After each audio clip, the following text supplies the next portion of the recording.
virstītes, ziepes, silts ūdens, tāds uz robežas starp karstu, jā. Šī ir galvenā sastāvdaļa - amoniaka, tvaiki. Iemērksim gredzentiņu karstajā ūdenī iekšā. Pieliekam ziepītes klāt. Dažas pilītes amoniaka šķīdumu. Uzpilinām šos amoniaka šķīdumu uz zobvirstītes. Un mazgājam no iekšpuses, pabēžam un liekam atpakaļ.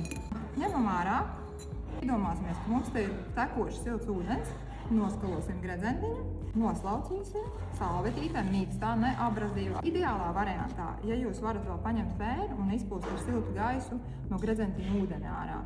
Viss un gredzentiņš ir gatavs, viņš ir atgūst savu spīdumu un jūs atkal viņu varat nēsāt un priecāties. Lūk.